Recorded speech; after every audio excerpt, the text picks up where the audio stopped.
Во утробата на нашата огреана сончева земја мируваат нашите корени. Овој пат нашата временска машина ве води низ еден мощен и интересен период во праисторијата, кој поупатените го нарекуваат период на благосостојба, односно неолитот. Ова време нашата чудесна земја го начна во мощно интересното и возбудливо село Говрлево. Таму се запознавме малку повеќе со неолитската уметност. Овој пат продолжуваме со неолитската приказна, но овде во Скопје, во населбата Тумба Маџари, каде што ја продлабочуваме приказната кон праоблиците на религијата, кон култот на големата мајка и кон жената како икона. Низ сиот овој неолит ќе се обидеме да чекориме толку блиску, како современици, за да ви го доближиме ова убаво, едноставно, мудро и пред се инстинктивно време.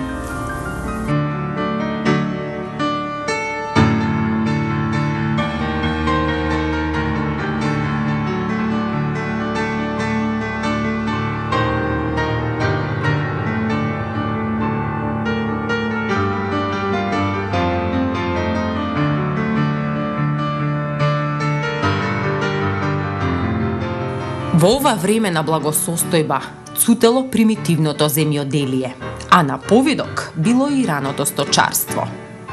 Дури и тогаш, во златните мигови на средниот неолит, во услови на економска благосостојба и културен просперитет, неолитскиот човек, екзистенционално зависен, морал да биде прагматичен, па така својот простор оптимално го организирал на едноставен и функционален начин. Така, неговиот хармоничен микрокосмос биле постојаните населби или неолитски села, во кои ги градел своите живеалишта, традиционално од дрва, гранки и кал. Чекориме низ едно реконструирано неолитско село, кое е мощно и убаво и за денешен вкус едноставно древно и некако возбудливо, екзотично. Замислете си да живеете овде, претежно под ведро небо како домаќини на овие куќерки од кал, лесно облечени во природни материјали, како што дозволувала умерената клима.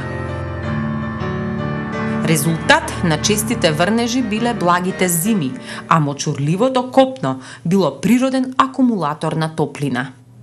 Денес едноставноста и хармонијата на овие села се честа инспирација за инвестициите во крајбрежните лагуни, на кои се нанижани удобно и намерно примитивни апартмани кои ветуваат бегство од секојдневието и враќање во прегратките на природата, каде аромите, звуците и воздухот се во природен склад, кој всушност е наједноставниот и најдобриот извор на човечка енергија. А неа човекот се навикнал да ја црпи од оздола, од тлото на земјата, па да ја канализира во храна, огниште, топлина, дом, услови за рожба и секако среќа. На потребите се надоврзала и инспирацијата, па се развила, например, и изработката на керамика, и како неопходна за чување и спремање на храната, и како уметнички израз. Формите на овие керамички садови биле украсени во духот според визијата и според тогашниот етнос или фолклорот на неолитскиот творец. Зависен од земјата, плодноста и тогашната реколта, исплашен од неизвестноста и од непознатите сили, тој имал потреба да верува и да се моли. Така се развиле и првите облици на религиозен живот. Него го манифестираат пронајдените жртвеници налик на луѓе и животни, или антропоморфни и зооморфни представи, но и цртежите и шарите на керамичките садови, кои го карактеризираат периодот наречен и керамикум. Централно место меѓу жртвениците од овој период има главното божество. Тогаш доминирал женскиот принцип. Околу жената гравитираат социолошките моменти, кои доминантен дел од аналитичарите претежно ги детерминирале во материјархат. Тогаш жената изгледа не била вратот како денес, туку главата на семејството. Во оваа неприкосновена улога на матрона, таа била иконографски персонифицирана во божество, денес популарно како големата мајка се родителка. Нежната, топлата, креативната, заштитничката улога, па и последниот збор бил неизин. А неизината фантазија, сила и креација е рефлексија втисната од незините дланки, како реален отпечаток на денешните артефакти. Но дланките, освен што посегнале да ја вовличат мислата и емоцијата, првенствено се свеле на нешто корисно. Па несомнено, во овие социјални и други околности се развил еден силен култ кон оваа комплексна, мистична, координативна и со сето тоа доминантна фигура.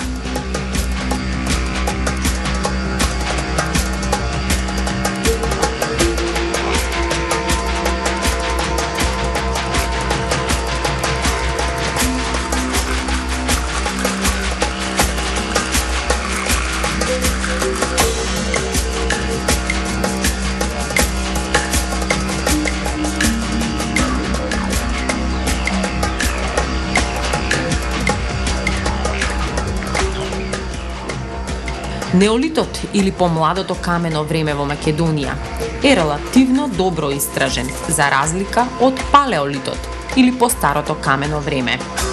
Дури 200 неолитски наоѓалишта регистрирани, но и нерегистрирани, има во котлините на височинките наречени тумби и покрај речните долини каде живеалиштата се подигнати на ниски рамни тераси.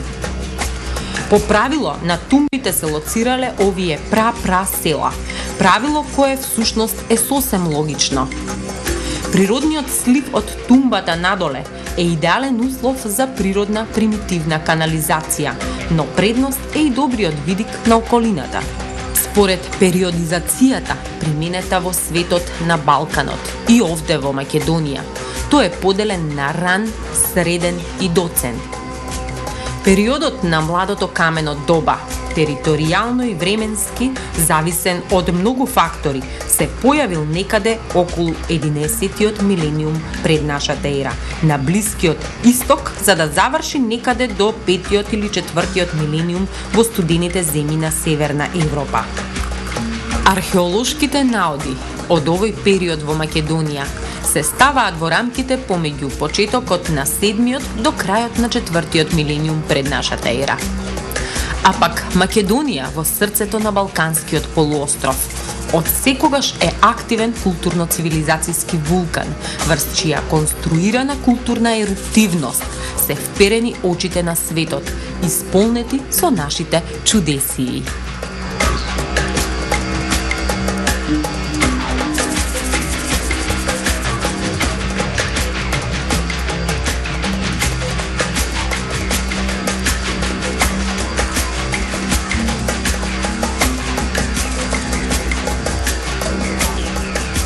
Со самата идеална географска местоположба, како природна трансферзала меѓу Егеот и Панонија, таа одигрувала клучна улога во развојот на Европа. Според географско-историската определба, тоа е регионот меѓу реките Вардар и Бистрица и нивните притоки. Неолитскиот последователен компас од овој балканско-анадолски културен комплекс води од југ Тесалија преку Егеј до Пелагонија, па кон север кон долината на Бабуна и Јазот, кон Скопската котлина. Во Скопје и околината има околу 30 на вакви населби. Меѓу нив еве и оваа тумба, наречена по населбата во близина Тумба Маџари. Попрецизно, таа е меѓу денешните населби Ченто и Маџари во непосредна близина на фудбалското игралиште Борис Трајковски. Со изградбата на претходно споменатите населби и дивоградбите врз и околу неа, создаден е нов амбиент во кој тумбата дури и не се забележува. А културниот слој во голема мера настрадал од крадежните работи кои неповратно уништија поголем дел од населбата. Нејзиното теме е токму под еден дел од денешните куќи. Всушност, таму е срцевината на локалитетот кој допрва ветува многу. Со досегашните археолошки ископувања, Истражен е простор од околу 1400 метри кубни, со културен слој од 3 метри во кој се одделуваат 3 хоризонти на живење од времето на средниот неолит. Откриени се урнатини и темели од 9 куќи со правоаголна или четириаголна основа, а меѓу нив и еден објект за кој се претпоставува дека некогаш имал функција на јавно светилиште.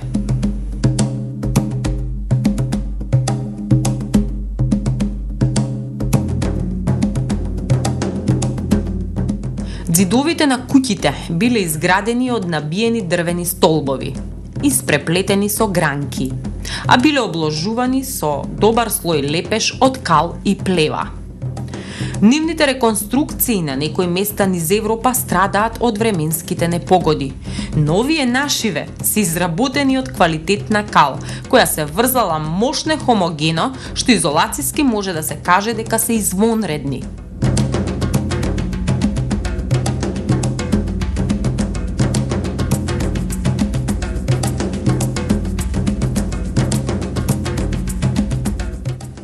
Покривот е на две води, од дрвена конструкција и слојот трска и ржаница.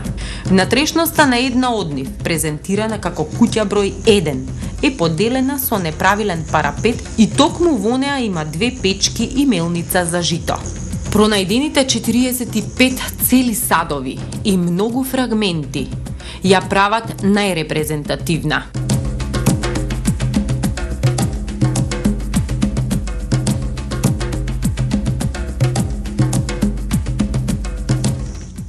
Овде, како домаќини, ќе ве пречекаат љубе. Тргнат со гранките, веројатно да го распали огништето или со овој мощно тежок чекан од камен да го реновира домот. И со садот за вода на неговиот грб, кој во науката е познат како аскос. Оваа форма на садови е карактеристична за неолитот во Скопскиот регион. И еве и вера под чии раце замислете дека некогаш се вртело, гмечело и обликувало тестото. Ако и дозволите на вашата фантазија да го евоцира ова време преку овие толку реални макети, недостасуваат уште миризбите и звуците, но и тие ќе се појават ако ги повикате.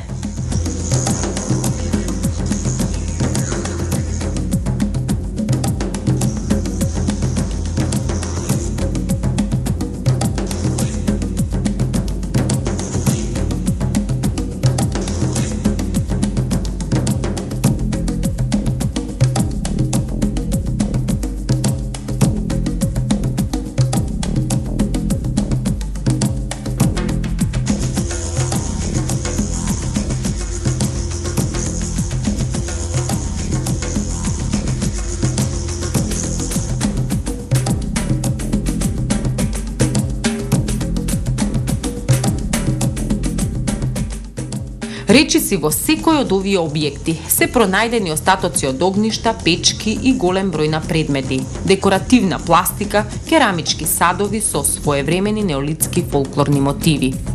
Од она што како фасцинантно се издвојува меѓу култната антропоморфна пластика присутна во секој неолитски дом, е теракотниот жртвеник Големата мајка, која денес е во Музеот на Македонија во Скопје, заедно со останатите импресивни и уникатни артефакти од ова неолитско село.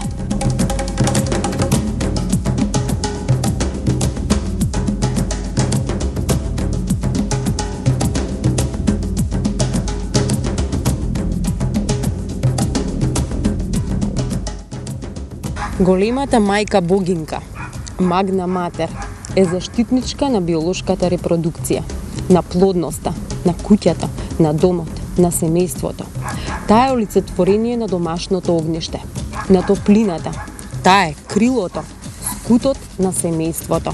Воедно е сеачка, воспитувачка, жнеачка, кулинарка.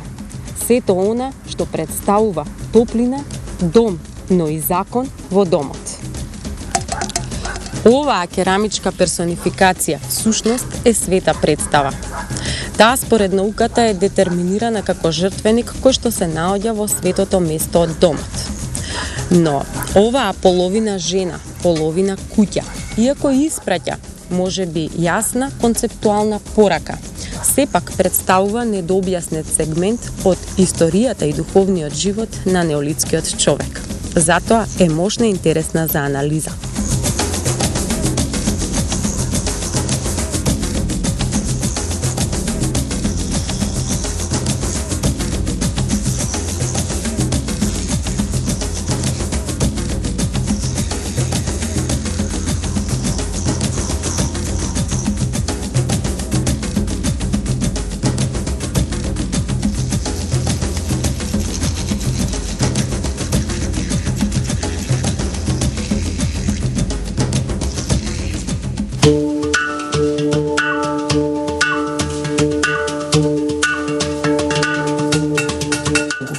Корен во праидејата за најстарата форма на големата мајка е жртвеникот од тумба стенче, а прв целосно сочуван, откриен во 1981 е жртвеникот на најраскошната меѓу големите мајки, ова во тумба Маџари.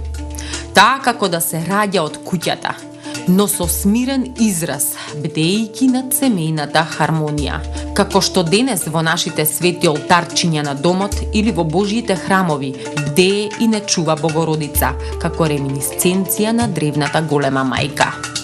Оваа прародителка, представувана со очи, нос, со или без уста, поретко со изразени гради и папок, и цврсти раце, кои ја држат обично четвртастата куќа со отвори како прозорци, раце сигурни и накитени со кружни белегзии, поттикнува на почит, изразува сила и влева доверба.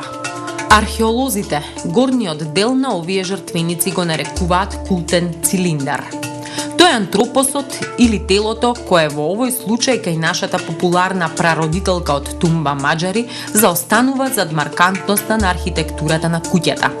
Мощни и интересни за анализа се лицата на големите мајки, особено очите. На некои од нив тие се само плитко врежани, широко или полуотворени, а некои пак се нагласени како бадеми, потенцирани и закосени дури како нашминкани.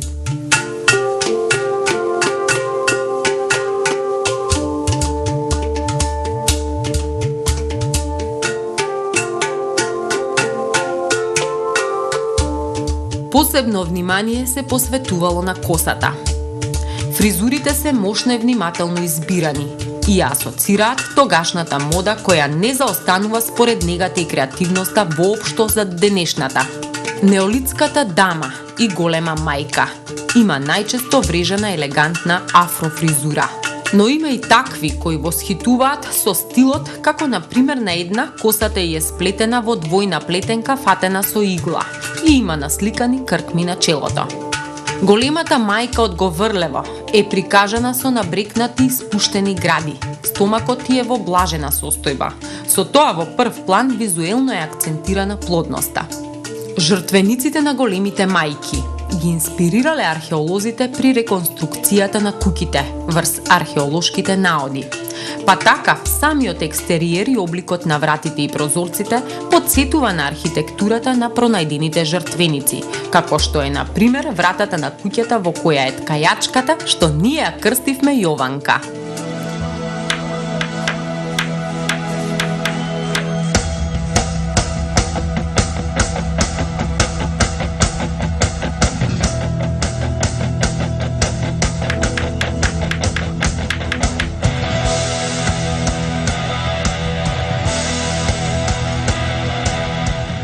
Мощно и интересен е реконструираниот разбој со многубројни керамички тегови низ кои е протнат конопот, односно преѓата. Направен е од дрво и камен. Механизмот функционира на врпци, односно конци, кои на краевите се протнати низ теговите кои тежат на спротивната страна од механизмот. Тие си имаат извонредна функција во редењето на преѓата, која уште тогаш имала можност да биде моделирана. За постоењето на текстилниот занает, освен глинените и камените тегови за разбој, зборуваат и пршлените за вретено, како и оттисоците на текстил врз некој од садовите. Се уште нема студиозни појаснувања околу изработката на облеката, но од она што досега се знае е дека луѓето носеле волнена и кожена облека, прилагодена за поладно и потопло време.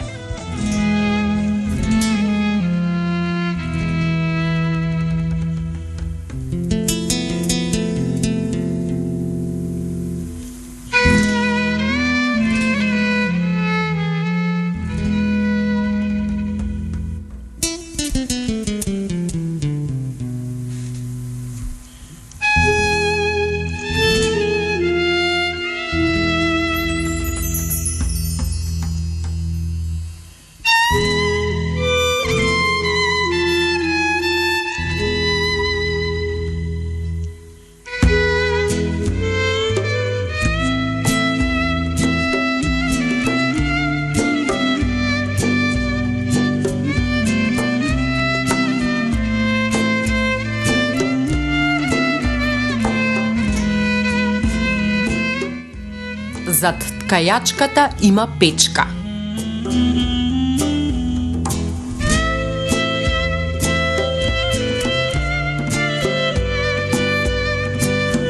Но ова до неа, како кадичка, е всушност место за месење леп.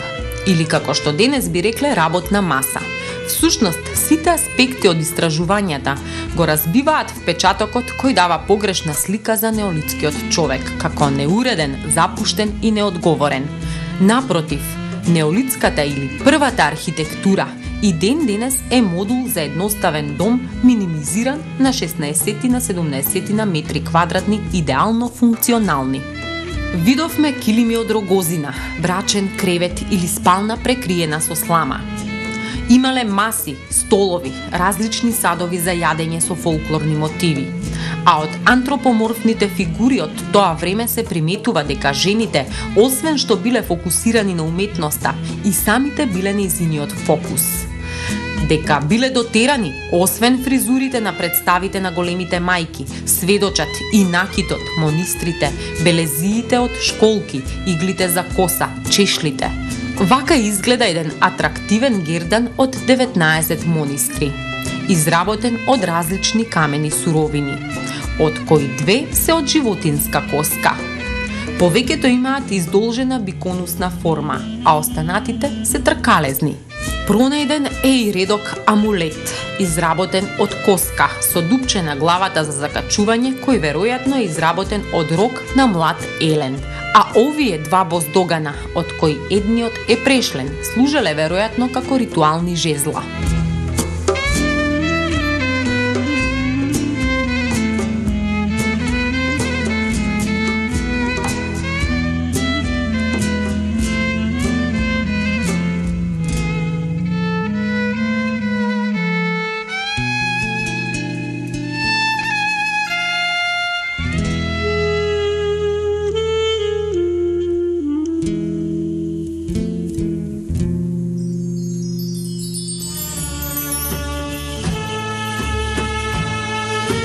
Представата на жената, освен преку жртвениците, неолитските творци ја креирале низ женските торза или фигурини.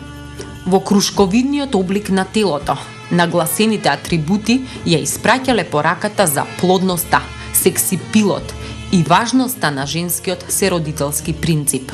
Некои од нив ги деифицираат женските фигурини, вклучувајќи ги во еден неолитски пантеон и можеби малку смело ги сметаат за предвесници на античките женски божества, не случајно именувани и како Венери.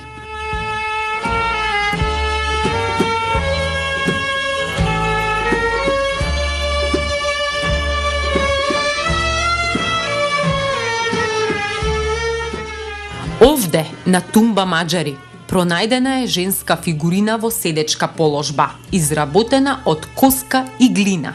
Всушност, на оваа интересна и раритетна фигурина од средниот неолит, половината е изработена од коска, а другите делови од телото, главата, нозете, рацете, се направени од глина.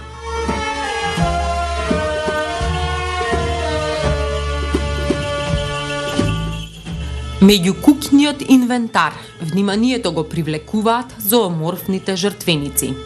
Некои од домашните животни, заслужни за неолитската благосостојба, биле мощне почитувани и инспиративни. Бикот, например, станал култно животно.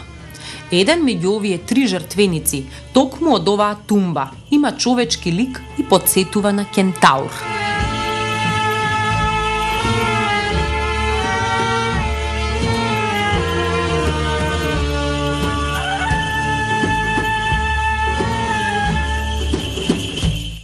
Има репрезентативни представи на елен, овца, овен.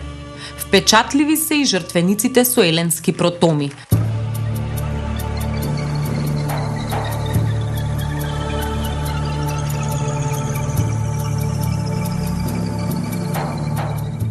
Интересна и значајна во овие представи е и желката како најверна жива символика и асоциација на домот, носејќи ја секаде четвороношки својата куќа.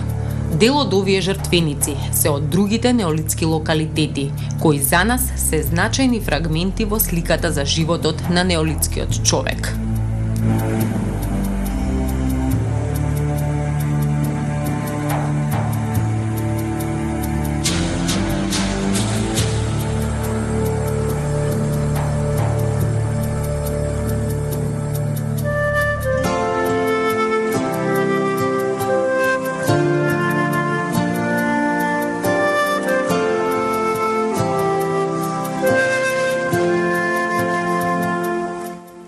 Во категоријата на култните предмети, како вообичаен дел од инвентарот, се и жртвениците во облик на масички. Во нив, како и во зооморфните, се чувало грст жито, за семе, за следната сеидба. Пронајдената керамика, според формата и орнаментиката, упатува на врската со југот. Во Аназбеговско-вршничката културна група на неолит, именувана по локалитетот Аназбегово, со широка хронолошка рамка од 6100 години до 5000 години пред нашата ера, според спецификите се вбројуваат и го Врлево и меѓу останатите тумби и тумба маџари. Паралелна на оваа неолитска линија, која всушност представува интересна граница, е Велушко-Породинската, низ времето постепено ограничена само на Пелагонија. Всушност станува збор за две етнографски културни групи. За првата, во која е и оваа наша тумба, мощна и интересна карактеристика е флоралниот феномен кој преовладува на керамичките садови. Орнаментот на венец од лисја е присутен на целиот керамографски корпус, како фолклорен момент во средниот и доцниот неолит. А пак, обликот е инспириран од лејката или тиквата, што е исто препознатлив знак за оваа етнографска неолитска група.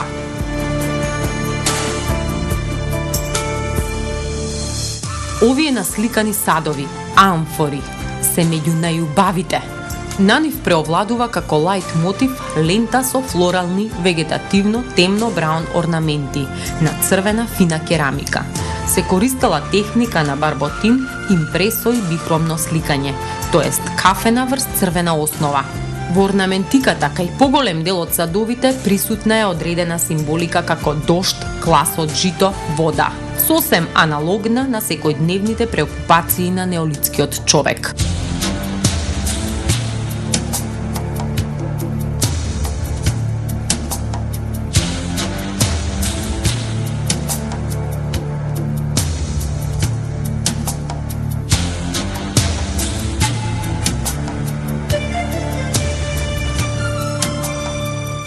Овие на овој пехар за жито се маслинови листови. И на останатите пехари и амфори се забележува истиот мотив. Карактеристични се кафени тенки и дебели линии, честопати со вертикални спирали меѓу нив. Другите, или ненасликаните, спаѓаат во така наречената монохромна керамика.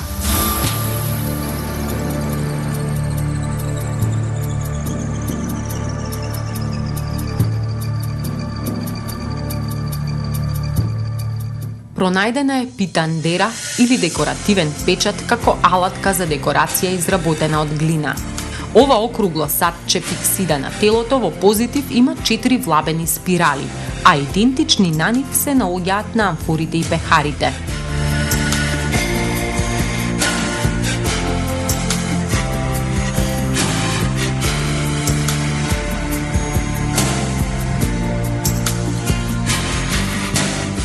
На дното, печатот има врежан орнамент од линии во форма на стилизиран крст.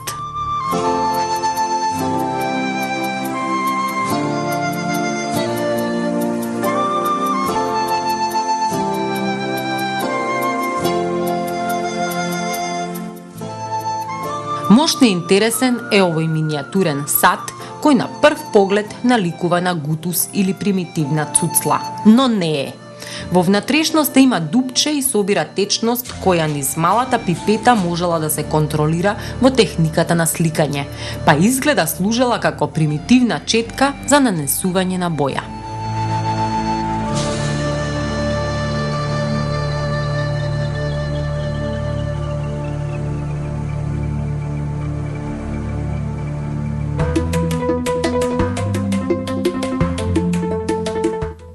А скосите, слични на оние од локалитетот Церје крај Говрлево, се всушност инвентивни мешини за вода и течности. И овие керамички садови биле украсувани, па по убавината се издвојуваат во целиот регион. Интересен е средниот кој е релјефно воздушест. А ако приметите, има пердувеста апликација, секако инспирирана од убавината на птиците и нивните пердуви.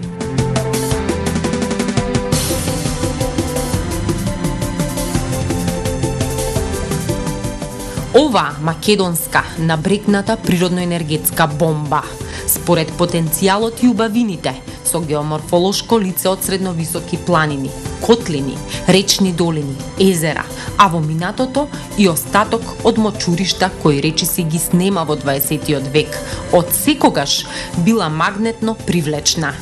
А токму во зората на цивилизацијата, во неолитот, геоморфолошките услови на теренот биле пресудни за оваа култура. Лицето на Македонија тогаш било помочурливо. Пелагонија и лакот на Црна река биле подмочуришта, плитки езера, бари, блата.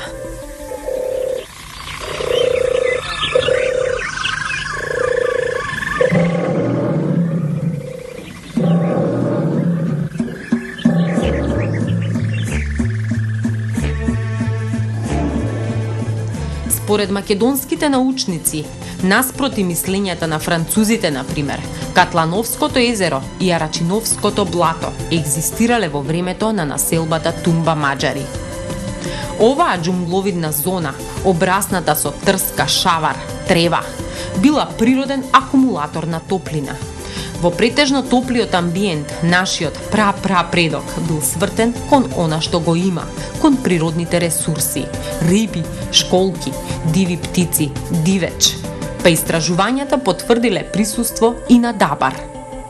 Тогашните неолитски сточари, според антрополошките карактеристики високи не повеќе од 1,60 м и со складна можеби и малку ситна става, според динамичниот начин на живот, одгледувале поздепасти од денешните домашни животни и секако растенија. Денес оваа инвентивна реконструкција, внимателно уредена до најситни детали, молчи и раскажува. Реконструираните куќи се дополнети и со трло, во кое има репрезентативен примерок на овен и 2 разиграни јариња. Најдените животински коски го потврдуваат нивното присуство. Се ловеле птици, зајаци, елени, зашто сведочат проектилните направи за лов.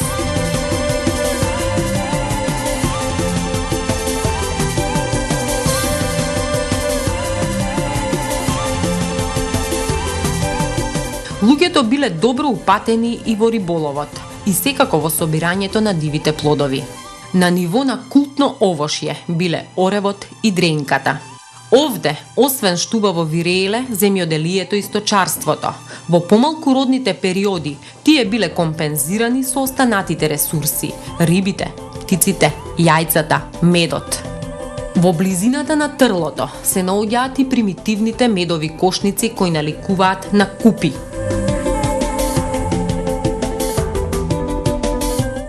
Околината била дарежлива со камен, кремен и дрво, кои си нашле соодветна улога во домакинствата, како алатки, орудие и оружје, вообичаени во тогашниот домашен инвентар.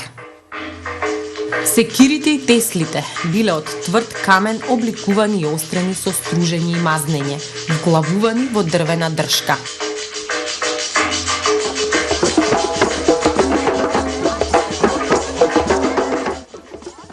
Служеле за сечење дрва и расчистување на теренот. Земјата ја обработувале подкопувајќи ја со прилагодени прачки или дрвени мотики, а веројатно и со примитивен плуг.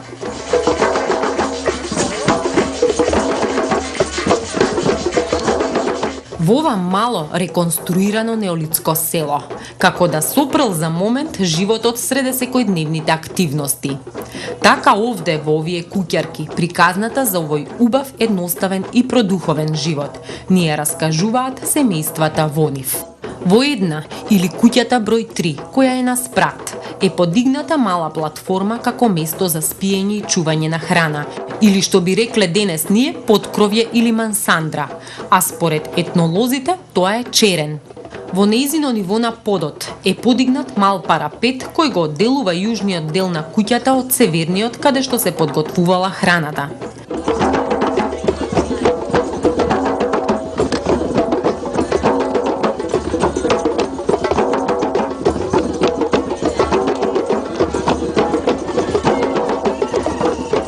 Овде ќе ја видите гранчарката што ние ја викаме Мара, која како да е сепната во креативниот занес.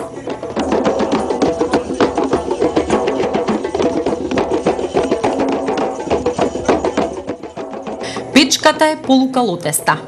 На вообичаеното место виси жртвеникот на големата мајка.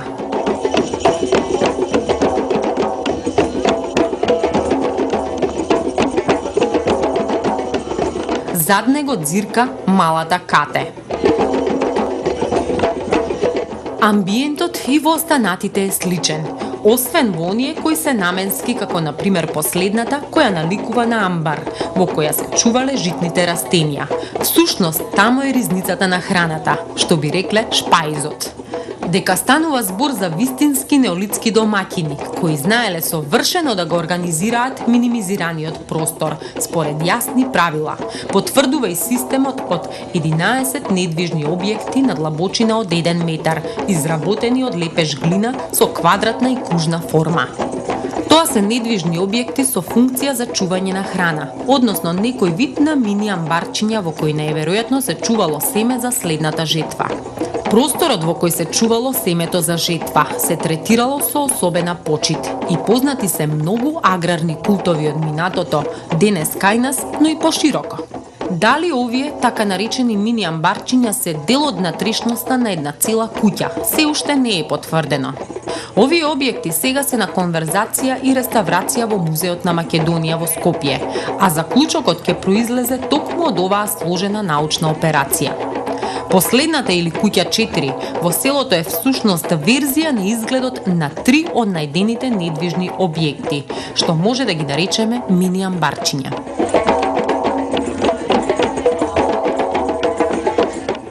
Тогашните куќи имале и двор.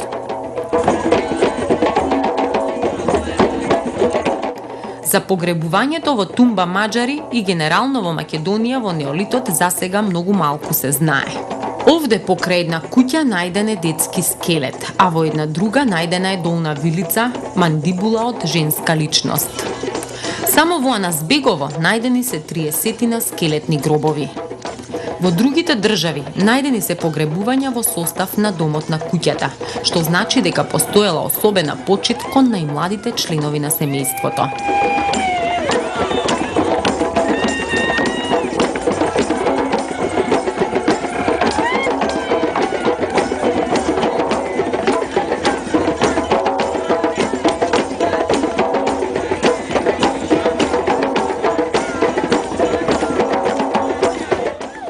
Во Музеот на Македонија, меѓу останатите артефакти и наоди од ова неолитско село, мощни репрезентативни по убавината се и питосите во кои се чувале житните растенија. Приказната за наједноставниот начин на раѓањето на лебот од тогаш до денес е заокружена со камената мелница, а класот, анимиран во плетенката, остана во временски момент, присутен насекаде секогаш.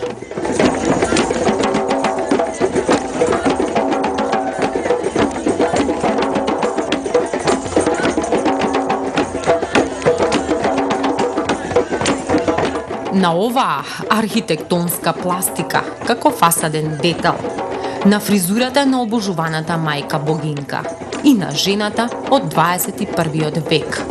Овој детал крие силна порака, дека времето тече, а во реката од милениуми, класот ја ниша својата убава плетенка на дофат на уметникот, на домаќинот, на верникот.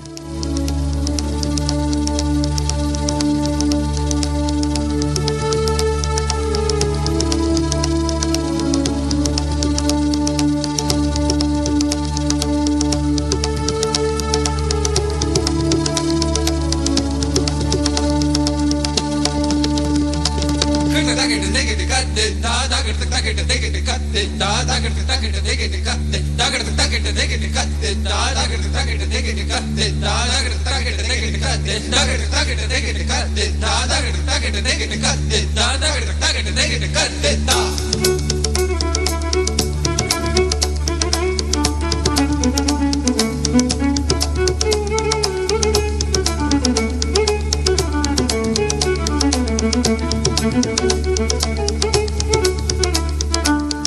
Мощна и интересна е македонската кујна која пребродала голема еволуција. Но фасцинантно е тоа што одредени рецепти, ситни мали значајни работи како што се ритуали и обреди при хранењето се сочувале до ден денес. Да видиме како тоа изгледало некогаш. Житото се мелело со камен. Првата мелница била на принцип на триење. Лебот замесен без квасец се печел во фурни како оваа. Овој специфичен масивен објект од глина е органски поврзан со подот. Тој има култно-утилитарна улога, што би значило дека самата технологија на приготвување на леб уште во неолитот, но и доскоро во фолклорот подеднакво имала и функционален и обреден карактер. Освен леб, се јадел своевиден бунгур од ситномелени коски. Месото се печело и приготвувало, па и првата плескавица некои истражувања ја лоцираат токму во Пелагонија, која се смета за зародиш на европската култура. Овие неолитски гурмани, кои уживале во едноставноста и чистотата на вкусот, имале на трпезата леб, месо, риба, јајца, мед, млеко. Неолитската македонка, мудра, креативна, календарски писмена, знаела како да се справува со природата, со животот, да го пази распалено огништето, да ги расне децата, но и да ги користи благодетите, плодовите, семињата.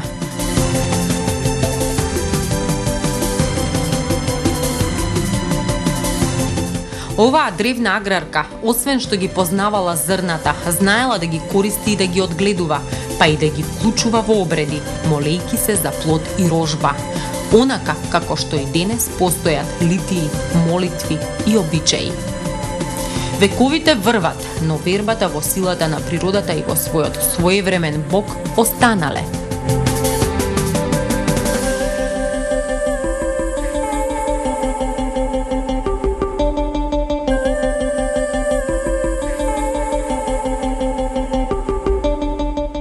Замислете, ако нашата временска машина ве одведе дури 2 милениума во иднината и тогашниот археолог, мощен современ археолог, според сите стандарди и методологија на проучување на артефактите, ги најде, например, рекламните билборди. Тогаш, според тие параметри, тој ќе донесува извесен заклучок, нели? Ако, да речеме, иконографската представа на жената, тогаш е оние 90, 60, 90. Тој може би ќе извлече погрешен, но може би и правилен заклучок. Ова е мощна и интересна тема за размислување, а ја ви ја отварам вам, драги гледачи, па да ги вклучиме нашите мозочни сукала и да фантазираме и да размислуваме.